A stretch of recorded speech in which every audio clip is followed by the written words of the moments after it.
Shalom, salam sejahtera di dalam kasih Tuhan kita Yesus Kristus. Jumpa kembali pada saat pagi hari ini di dalam ibadah raya.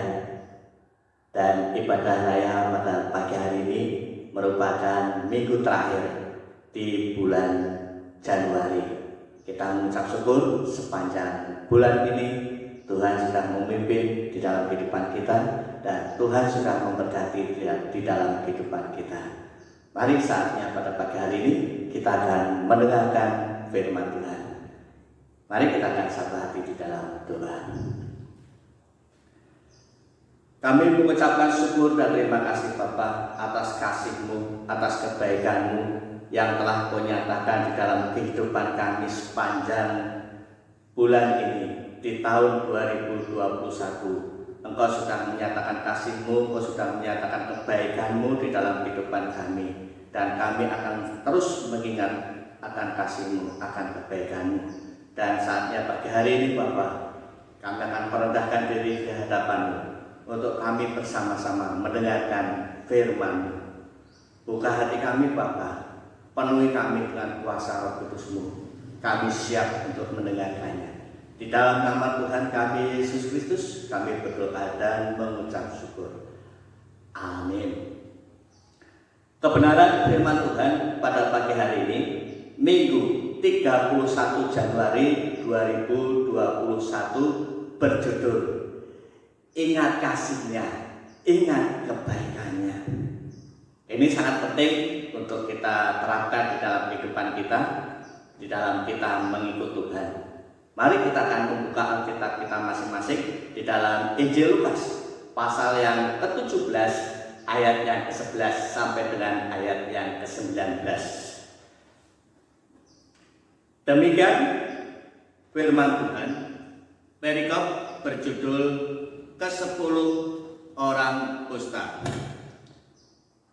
Dalam perjalanannya ke Yerusalem, Yesus menyusur perbatasan Samaria dan Galilea. Ketika ia memasuki suatu desa, datanglah 10 orang kusta menemui dia. Mereka tinggal berdiri agak jauh dan berteriak, "Yesus, Guru, kasihanilah kami." Lalu ia memandang mereka dan berkata, "Pergilah, perlihatkanlah dirimu kepada imam-imam." Dan sementara mereka di tengah jalan, mereka menjadi tahir. Seorang dari mereka ketika melihat bahwa ia telah sembuh kembali sambil memuliakan Allah dengan suara nyaring, lalu tersungkur di depan kaki Yesus dan mengucapkan syukur kepadanya. Orang itu adalah orang Samaria. Lalu Yesus berkata, "Bukankah ke-10 orang tadi semuanya telah menjadi tahir? Di manakah yang 9 orang itu? Tidak adakah di antara mereka yang kembali untuk memuliakan Allah selain daripada orang asing ini?" Lalu ia berkata kepada orang itu, "Berdirilah dan pergilah, imanmu telah menyelamatkan engkau." Berbahagialah kita yang membaca, merenungkan, serta menjadi pelaku firman-Nya. Bapak Ibu Saudara yang dikasihi oleh Tuhan, pada perikop ini dikisahkan di dalam perjalanannya ke Yerusalem, Yesus menyusuri perbatasan Samaria dan Galilea. Ketika Yesus memasuki suatu desa, datanglah 10 orang kusta untuk menemui Yesus. Kemudian mereka berdiri agak jauh dan berteriak, "Guru, Yesus, kasihanilah kami."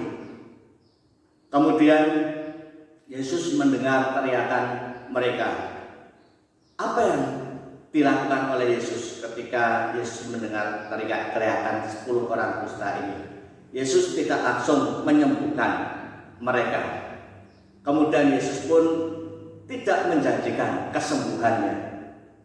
Yesus terlebih dahulu ingin menguji ketaatan ke-10 orang kusta tersebut. Kemudian ia memerintahkan agar ke-10 orang kusta ini pergi menemui imam. Kemudian saudara, ke-10 orang kusta ini kemudian membuktikan ketaatannya. Di dalam perjalanannya untuk menemui para imam ini, kemudian ke-10 orang kusta ini menjadi tahir. menjadi sembuh. Saudara yang dikasihi oleh Tuhan, ternyata ketika kita membaca di dalam firman Tuhan ini, dari 10 orang kusta yang sudah Tuhan Yesus sembuhkan, yang sudah Tuhan Yesus tahirkan dari penyakitnya, hanya 1 orang yang kembali kepada Yesus untuk mengucap syukur. Saudara, ucapan syukur inilah yang membuktikan bahwa 1 orang yang kembali kepada Tuhan Yesus, untuk membuktikan bahwa Tuhan Yesus mengasihi orang kusta ini, sehingga dia kembali kepada Tuhan Yesus untuk mengucap syukur atas kasih-Nya dan atas kebaikannya yang telah Tuhan Yesus berikan kepada orang kusta ini. Hanya 1 orang yang kembali kepada Yesus. Saudara, yang ke-9 orang kusta ini kemana? Di dalam Alkitab dituliskan bahwa ke-9 orang kusta ini tidak kembali lagi kepada Yesus. Dan Alkitab juga tidak mencatat kemana perginya ke-9 orang kusta ini. Saudara, melalui kisah ke-9 orang kusta yang tidak kembali lagi kepada Yesus untuk mengucap syukur, sebenarnya ini adalah supaya saya dan saudara diajarkan untuk mengenal ciri-ciri orang yang di dalam hidupnya tidak mengingat kasih Tuhan, tidak mengingat kebaikan Tuhan. Oleh karena itu, melalui firman Tuhan ini, mari kita akan belajar bersama-sama mengenal ciri-ciri orang yang dalam hidupnya tidak mengingat kasih-Nya dan tidak mengenal kebaikannya. Yang pertama adalah orang yang datang kepada Tuhan Yesus karena ada maunya. Saudara, di dalam kisah ini bagaimana ketika ke-10 orang kusta ini berteriak-teriak kepada Yesus, "Yesus, Guru, kasihanilah kami." Saudara, saat di mana ke-9 orang kusta ini meminta belas kasihan, kemudian Tuhan Yesus mengasihi orang kusta ini sehingga menjadi tahir. Tetapi yang ke-9 tidak tahu kemana. Setelah sembuh tidak tahu kemana, karena ada maunya. Saudara, dia datang berteriak kepada Tuhan Yesus. Setelah Tuhan Yesus menyembuhkan, tidak tahu kemana 9 orang kusta ini. Saudara, dia adalah orang-orang yang saat di dalam hidupnya, kalau di zaman sekarang ini, adalah orang-orang yang dalam hidupnya ada pergumulan. Dalam hidupnya ada pergumulan yang berat, ada sesuatu hal yang sedang dipergumulkan, seperti pekerjaan, mungkin pasangan hidup, dan kemudian untuk bisnisnya. Orang-orang ini berteriak kepada Tuhan Yesus, memohon kepada Tuhan, "Tuhan, kasihanilah kami. Kami belum memiliki pekerjaan, kami belum mempunyai pasangan hidup, bisnis kami kok tidak maju-maju." Orang-orang ini adalah orang-orang yang datang kepada Tuhan Yesus. Memang dia berteriak, tetapi saudara, memang orang-orang yang seperti ini di zaman sekarang, mereka sering datang kepada Yesus juga disertai dengan ketaatannya. Ketika mereka datang kepada Yesus disertai dengan ketaatan-Nya, mungkin dengan berdoa, ya, dia rajin sekali berdoa, rajin membaca firman Tuhan, setia mengikuti kegiatan gereja, setia melayani, ambil bagian dalam pelayanan dengan harapan, saudara, ini dengan harapan Tuhan menjawab apa yang sedang dipergumulkannya. Setelah Tuhan Yesus memberi jawaban kepada mereka, mereka tidak lagi menunjukkan kesetiaannya kepada Tuhan. Yang lebih parahnya, mereka mengurangi intensitasnya berdoa, mengurangi intensitasnya untuk membaca firman Tuhan. Kemudian mereka mengurangi intensitasnya untuk melayani. mengurangi intensitasnya datang dalam persekutuan. Yang lebih parahnya lagi, bahkan mereka tidak lagi menunjukkan dirinya untuk setia kepada Tuhan. Saudara, kesembilan orang kusta sebenarnya kalau kita lihat di dalam kehidupan masa kini adalah orang-orang yang datang kepada Tuhan Yesus karena ada maunya. Karena ada maunya. Setelah maunya sudah dijawab oleh Tuhan, tidak tahu kemana. Bapak Ibu Saudara yang dikasihi Tuhan, lalu yang kedua, untuk mengenal ciri-ciri orang yang tidak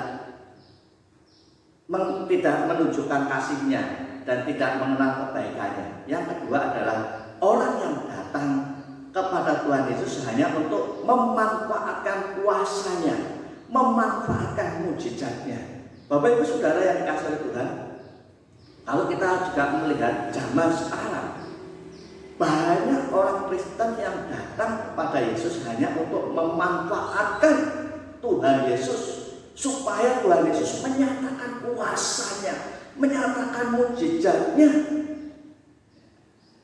Saudara, di dalam realita memang banyak orang-orang Kristen seperti ini, berbondong-bondong, ya, meramaikan, memadati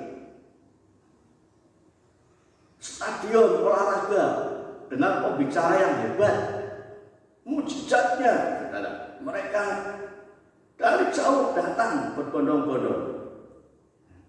Saudara, orang-orang seperti ini memang dia rindu untuk disembuhkan. Tetapi apakah setelah menerima kesembuhan mereka tetap setia? Mereka tetap datang kepada Tuhan? Saudara yang dikasihi oleh Tuhan, lalu bagaimana ketika Tuhan tidak menyatakan kuasanya, Tuhan tidak menyatakan mujizatnya? Akhirnya orang-orang yang seperti inilah, dia akan kecewa dalam hidupnya kepada Tuhan. Dan akhirnya dia mencari alternatif lain. Sehingga saudara, di sana si jahat atau si iblis menunggu untuk menerkam dan menelannya. Saudara, orang-orang yang seperti ini sangat berbahaya jika kita tidak memiliki motivasi yang benar di dalam mengikut Tuhan. Oleh karena itu, Bapak Ibu Saudara yang dikasihi Tuhan, ketika kita mengenal ciri-ciri orang yang tidak pernah mengenal kasihnya dan tidak pernah mengenal kebaikannya adalah orang yang datang kepada Tuhan Yesus hanya untuk memanfaatkan kuasanya, memanfaatkan mujizatnya. Saudara, mari melalui kebenaran firman Tuhan ini kita mau melihat bagaimana motivasi kita ketika kita datang kepada Tuhan Yesus. Lalu yang ketiga, ciri-ciri yang ketiga adalah orang yang datang kepada Yesus tetapi tidak menempatkan Yesus sebagai yang terutama. Tidak menempatkan Yesus sebagai yang terutama. Saudara yang dikasihi Tuhan, siapa orang-orang ini? Mereka adalah orang yang hanya menempatkan harta, menempatkan kekayaan, menempatkan uang sebagai yang utama dan yang terutama. Sehingga saudara, hari-hari hidupnya sering disibukkan dengan urusan-urusan pemenuhan kebutuhan jasmani. Sehingga hari-hari hidupnya, waktunya hanya dihabiskan untuk memenuhi kebutuhan jasmani. Hari-hari hidupnya hanya dihabiskan supaya dapat terpenuhi apa yang menjadi keinginannya. Saudara, karena kesibukannya ini banyak orang-orang Kristen yang melupakan kasihnya, melupakan kebaikannya. Karena apa? Fokus hidupnya hanya kepada harta, kepada kekayaan, kepada uang, harta, kekayaan yang dicari. Sehingga hari-hari hidupnya disibukkan dengan urusan-urusan yang demikian. Sehingga mereka lupa dengan kasihnya Tuhan. melupakan kebaikannya Tuhan. Bapak Ibu Saudara yang dikasihi oleh Tuhan, dengan demikian kalau kita mempelajari dari 9 orang kusta yang tidak kembali kepada Tuhan untuk tidak mengucap syukur, mereka adalah orang yang selalu meminta berkat, kemudian berkat dikirim, tetapi sumber berkat dilupakan. Saudara, ini sangat memprihatinkan. Banyak di antara orang-orang Kristen, ketika dia datang kepada Tuhan Yesus hanya meminta berkatnya, kemudian ketika berkat dikirim, lupa dengan sumber berkatnya.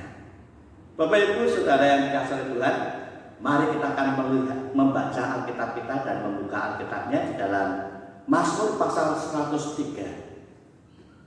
Di dalam Mazmur pasal yang ke-103 ini, bagaimana pujian Tuhan, hai jiwaku. Ini adalah pujian dari Raja Daud.